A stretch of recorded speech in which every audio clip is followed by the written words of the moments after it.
our new soaker hose. It is 15 meters long. It was a little bit of a difficult job threading it all the way around through the rows of tomatoes, and this is going to be its first trial run. I've connected it to the tap already, and now we're going to turn the tap on and see what happens. Slowly. Maybe we'll start seeing action here first.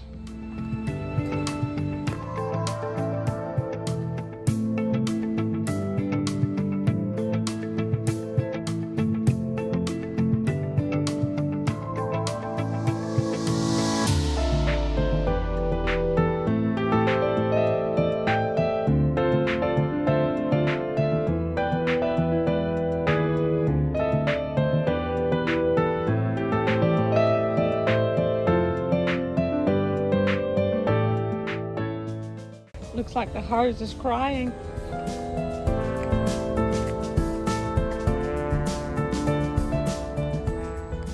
Let's see how wet these tomatoes are gonna get in, say, 15 minutes. We'll come back to check. Turned it up a bit more.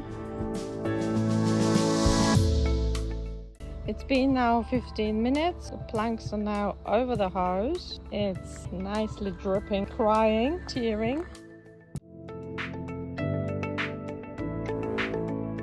Nice and wet around the hose. Mind you, this is manure on the top, but I'm curious to see how deep the water might have reached. Move it a bit out of the way.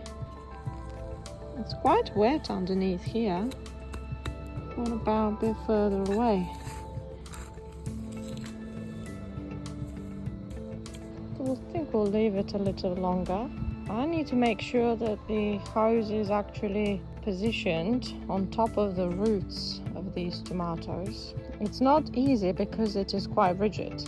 So it ran for probably less than an hour, and from this place here the border started leaking, which probably meant there was enough water in it, so we stopped it. And I'm going to bury it with grass, cuttings, clippings. They're in this bag, and this will be the mulch, because this particular hose, the manufacturer says it can be buried in mulch. So I'm going to do that.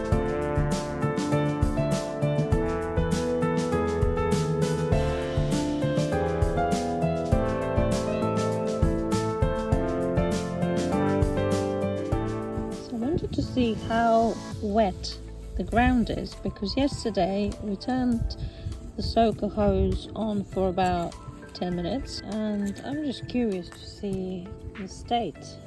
Do they need more watering, these tomatoes?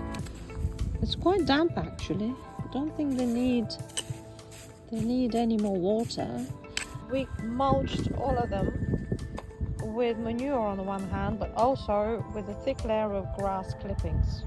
These grass clippings seem to be doing an amazing job at letting the water go down and keeping it there. And the tomatoes are just loving it. Look how big they are. We even have a little fruit forming.